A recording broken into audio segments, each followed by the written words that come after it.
Hey guys, तो आज हम देखने जा रहे हैं 20th सेंचुरी बॉयज के वॉल्यूम नंबर 13 को। और अगर आपने पिछले पार्ट्स अभी तक नहीं देखे हैं तो आपको डिस्क्रिप्शन और कमेंट सेक्शन में प्लेलिस्ट का लिंक मिल जाएगा। तो चलिए बिना किसी देरी के इस वीडियो को शुरू करते हैं। तो कहानी शुरू होती है और ये रिवील होता है कि फोटो खींचने वाला इंसान पोको भी था। पर बचपन में पोको भी कभी भी केंजी के ग्रुप के साथ नहीं था, ना ही उनके प्लेग्राउंड में और ना ही सीक्रेट बेस में। तो आखिर ऐसा इंसान उनकी टीम का हिस्सा क्यों था? पूरे स्कूल को पुलिस ने घेर लिया था और मराव और काना वहां नजरों से बचते हुए निकल रहे थे। उन दोनों ने एक दूसरे को पहचान लिया था, पर तभी दोनों हैरान रह जाते हैं जब उन्हें पता चलता है कि अंदर मरने वाला इंसान फ्रेंड है। दूसरी तरफ उन्हें याद था कि फोटो लेने वाला इंसान पोको भी था, पर वो तो बिल्डिंग से गिरकर मर गया था। पर किसी ने भी बॉडीज की जांच नहीं करी थी और चम्मच मोड़ने वाला और इस फोटो को खींचने वाला इंसान पोको भी था।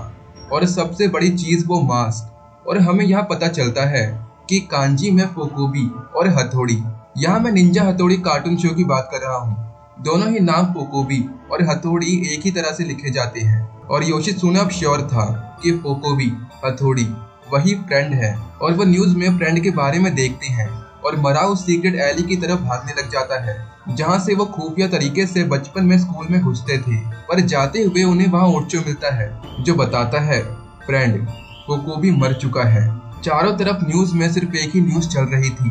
हॉस्पिटल से भी ये कंफर्म हो चुका था कि फ्रेंड मर चुका है और ये सारी न्यूज योशित्सुने देख रहा था। बल्कि वो सभी सारे दोस्त मिल चुके थे। ओर्चो और काकुता बताते हैं कि उन्होंने कंफर्म कर लिया है फ्रेंड मर चुका है और फ्रेंड ही पोकोबी है।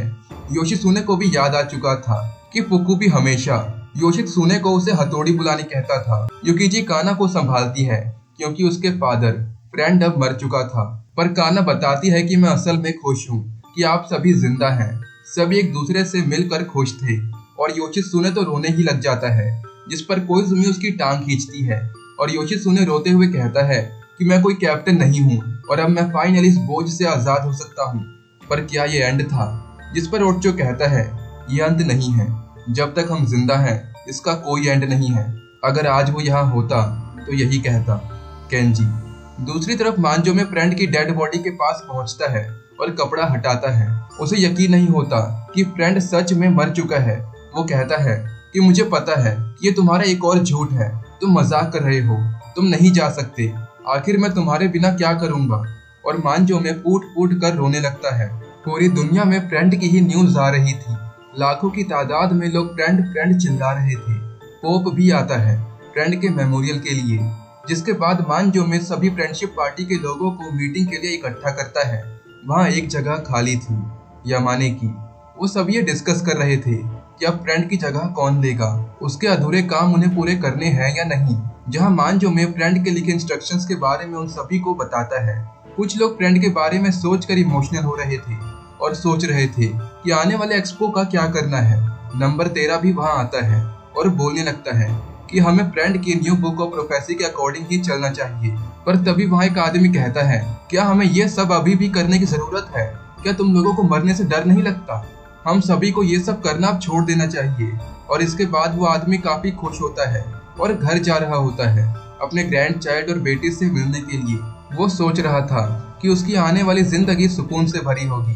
पर तभी एक ट्रक उसकी गाड़ी को टक्कर मार देता है और ये बताना मुश्किल नहीं है कि ये मांजोमे ने ही करवाया है। दूसरी तरफ युकिजी को भी अगले दिन ये न्यूज में पता चलता है कि उन 9 में से एक आदमी एक्सीडेंट में मारा गया। और वो दोनों मांगा आर्टिस्ट खुशी से इधर उधर उछल रहे थे क्योंकि फ्रेंड की डेथ के बाद सभी उमी होतारू के कैदियों को रिहा किया जा रहा था। और तभी उनसे मिलने आता है काकुता। दोनों कूद कर उसे गले लगा लेते हैं। काकुता मांगा और पेंस को देखकर बहुत खुश था। इन दोनों को अब अपनी बाकी दोस्तों का इंतजार था।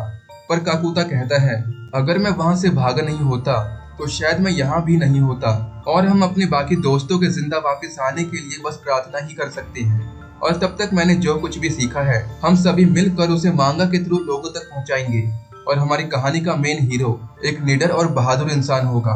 मैं तुम्हें उससे मिलवाता हूँ। पर वहाँ से ओर्चो तो जा चुका था। जिसके बाद काना भागते हुए ओर्चो को ढूंढने लगती है।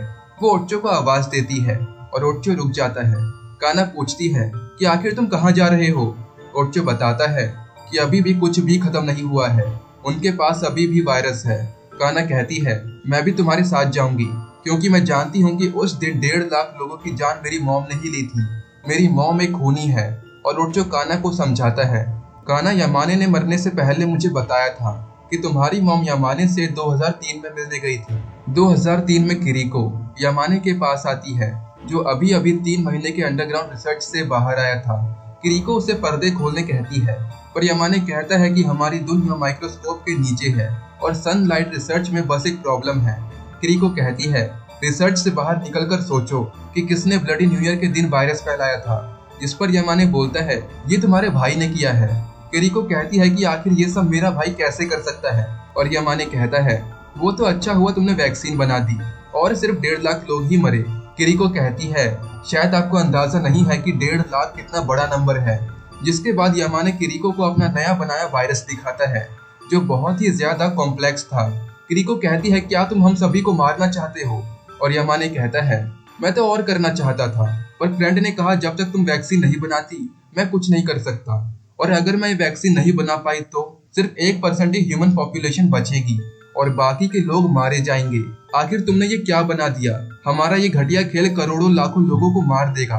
और यही सेम चीज न्यू बुक ऑफ प्रोफेसी में भी लिखी थी, जहाँ फ्रेंड वर्ल्ड प्रेसिडेंट बनेगा, जिसकी टोटल पॉपुलेशन होगी 60 मिलियन, जो कि टोटल पॉपुलेशन का सिर्फ 1% ही है। किरीको रोते हुए बोलती है कि मैं इस वायरस की वैक्सीन बनाऊंगी, और सारा डेटा लेकर किरीको वहां से चली जाती है। और यामाने कहता है, ये सच नहीं हो सकता, और फाइनली वो पर्दे हटाता है और उस दिन यामाने उस लैब से कहीं भाग जाता है। और प्रेजेंट में काना ये सब सुनकर रोने लगती है। ओचो बताता है कि तुम्हारी माँ अभी भी जिंदा है और वो अभी भी लड़ रही है।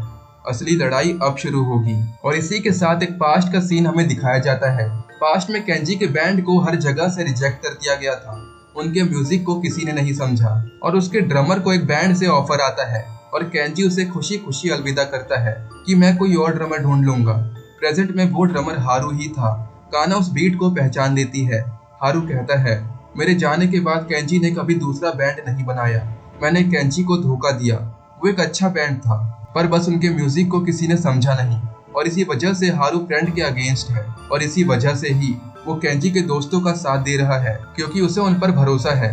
हारू कहता है, मैं दोबारा केंजी को धोखा नहीं दूंगा। इस झूठी दुनिया का सामना करने के लिए हमें इस म्यूजिक की जरूरत है, हमें केंजी की जरूरत है। दूसरी ओर कोजुमी अपने दोस्तों के साथ एक कैफे में थी। उसकी दोस्त बता रही थी कि उसके बॉयफ्रेंड ने आने से मना कर दिया और उसे पूरा यकीन है कि वो उस पर चीट कर रहा है। पर कोजुमी का तो पूरा ध्यान न्यूज पर था। न्यूज में लगातार दिखाया जा रहा था कि फ्रेंडशिप पार्टी के लोग मरते जा रहे हैं और चांसेस है कि इन सभी मेंबर्स को बैनिश किया गया है। लगातार न्यूज में 3 पार्टी मेंबर्स की डेथ के बारे में बताया जा रहा था। कोजुमी ये सब देखकर परेशान हो जाती है और चलने कहती है। कोजुमी अपनी फ्रेंड के साथ थी, जो इस वक्त अपने बॉयफ्रेंड के घर जा रही थी। उससे अपने बॉयफ्रेंड के साथ हिसाब क्लियर करना था। हालांकि कोजुमी नहीं जाना चाहती थी, पर उसे जाना पड़ता है। घर पहुंचते ही जब वो लड़की अंदर जाती है तो अपने बॉयफ्रेंड को मरा हुआ पाती है। कोजुमी फोन करने की कोशिश करती है, पर फोन डेड था। दूसरे रूम में पहुंचने पर कोजुमी को और लाशें मिलती है। क्या पूरा अपार्टमेंट ही मरे हुए लोगों से भरा हुआ था? और न्यूज से पता चलता है वही वायरस जिससे सारा खून बॉडी से बह जाता है फैल चुका है और देश भर में कई जगहों पर लोग मर रहे हैं। और इस वायरस पर पुरानी कोई भी वैक्सीन काम नहीं कर रही है। जिसके बाद हम 2 बाप बेटे को देखते हैं जो एक सोबा नूडल्स का बिजनेस कर रहे थे, और डैड अपने बेटे को काम के टाइम पर उसे बॉस बोलने कहता है। और ये आदमी और कोई नहीं बल्कि क्रियोन था, केंजी का एक दोस्त। बड़े शहरों में इसकी दुकान चली नहीं और अब कुछ रीजंस की वजह से अब ये अपनी वाइफ से भी दूर था। क्रियोन को तलाश थी ऐसी जगह की जहाँ उसकी दुकान चल जाए और उसका सोबा हर जगह फेमस हो जाए। और इसके बाद क्रियोन एक टाउन या विलेज में अपनी शॉप खोलता है और अपने बेटे को कस्टमर ढूंढने भेज देता है। पर वहाँ पर उन्हें एक बच्चा बेहोश मिलता है जो कह रहा था कि शायद मैं मरने वाला हूँ। क्रियोन उसे नूडल्स खाने को देता है और उसके मॉम डैड के बारे में पूछता है। नूडल्स खत्म करने के बाद बच्चा उस खाने के पैसे देने लगता है। क्रियोन मना करता है, पर वो बच्चा कहता है, अगर मैंने इसके पैसे नहीं दिए तो मैं अपने डैड जैसा बन जाऊंगा। वो हमेशा उधार लेते थे और कभी पैसे नहीं चुकाते थे। और यहाँ हमें पता चलता है कि इस बच्चे का डैड इससे काम करवाता था और पैसे खुद रखता था। ये सब सुनकर क्रियोन को काफी गुस्सा आता है और वो उसको अपने डैड के पास उसे ले जाने कहता है। उस जगह पर पहुंचते ही बच्चा मिट्टी की तरफ इशारा करता है। वो बोलता है 1 हफ्ता हो गया पर अभी भी बहुत लोग बाकी है। ये बच्चा 1 हफ्ते से अपने शहर की लोगों की डेड बॉडीज को दफन कर रहा था। उसी में इसके डैड भी थे। और हम पास्ट में देखते हैं कि आखिर यहाँ हुआ क्या था। एक दिन इस टाउन में एक लेडी आती है। लेडी बोलती है मुझे जल्दी करनी होगी, नहीं तो तुम मारे जाओगे। बच्चा अपने डैड को आकर सब कुछ बताता है कि कैसे उसे एक लेडी मिली और उसने बोला कि उसके पास एक वैक्सीन है और उसे लोगों की जरूरत है उसे टेस्ट करने के लिए।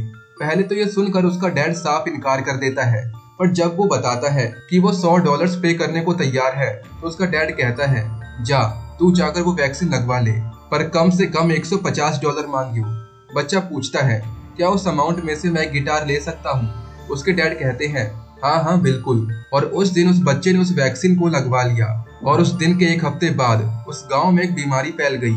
पहले लोगों को सर्दी हुई, जिसके बाद उसके डैड और एक एक करके उसके गांव के सारे लोग मर गए। सभी के शरीर से सारा खून बह गया। अगर तुम्हें यकीन ना हो तो घरों में देखो, हर घर में लाशें हैं। मेरे डैड ने मरते हुए मुझे कहा था मैंने उस डायन को अपना शरीर बेच दिया, इसीलिए ये सब हुआ है। ये सब मेरी गलती है। क्रियोन उसे शांत करता है। उस वैक्सीन की वजह से ही ये लड़का बचा था। क्रियोन उस लेडी के बारे में पूछता है। बच्चा बताता है कि वो सुंदर थी और हमेशा अपने भाई की बातें करती थी कि उसका भाई भी मेरी तरह झाड़ू से गिटार बजाता था और एक गाना गाता था 20th सेंचुरी बॉयज। उसके भाई का नाम केंजी था। क्रियोन समझ जाता है कि वो लेडी कौन थी। क्रियोन दोनों को ट्रक में बैठने कहता है। 15 साल पहले केंजी ने मुझे मदद के लिए बुलाया था पर मैं नहीं गया। मैं भागता रहा, पर अब मैं जानता हूँ कि मुझे क्या करना है। बॉयज हम इस दुनिया को बचाने जा रहे हैं। और इसके बाद हम देखते हैं जर्मनी के एक शहर को। एक स्टोर में एक बूढ़ा और एक बच्चा शॉपिंग कर रहे थे। बूढ़ा आदमी एक मैकेनिक था और बच्चे का नाम पीटर था। पीटर और पीटर की मॉम दोनों को ही कोड था, पर पीटर की मॉम की हालत ज्यादा खराब थी। हालत इतनी खराब थी कि पूरे दिन हॉस्पिटल में वेट करने के बाद भी नंबर नहीं आ रहा था। जाते हुए वो बूढ़ा आदमी उस टेबल पर पैसे रखता है। पीटर ये देखता है और वो भी पैसे रख देता है। हालांकि पैसे लेने वाला वहाँ कोई नहीं था और घर पहुंचकर वो अपनी वाइफ के साथ खाना खा रहा था। उसकी वाइफ को भी कोल्ड हो गया था, जिसके लिए वो अगले दिन डॉक्टर के पास जाने का डिसाइड करते हैं। और हमें पता चलता है कि लगभग 1 साल पहले इन्हें किरीको बेहोश मिली थी। उसने बताया था कि उसके पास एक वैक्सीन है और अगर उसने इसे मास प्रोड्यूस नहीं किया तो सारे लोग मर जाएंगे। उस दिन उन्हें उसकी बातों पर यकीन नहीं हुआ था, पर आज इन दोनों को किरीको की बातें सच्ची लगने लगी थी। किरीको ने उन्हें एक वैक्सीन दी थी इमरजेंसी के लिए, पर वो दोनों उस वैक्सीन को पीटर को देने का डिसाइड करते हैं। अपने दोस्त के बॉयफ्रेंड की लाश देखने के बाद कोइजुमी की दोस्त सदमे से उबर नहीं पा रही थी। वो अपने बॉयफ्रेंड की भेजी हुई वीडियोस देख रही थी और वो अपने साथ कोइजुमी को भी देखने कहती है। उसकी लास्ट वीडियोस में वो बस अपने दोस्तों के साथ पार्टी और ड्रिंकिंग करते हुए दिखता है। जहां लास्ट वीडियो क्लिप में वो अपने दोस्तों के बारे में जिक्र करता है जो उनके लिए सॉल्टेड सैल्मन लाया था, मोरिजुना-सान।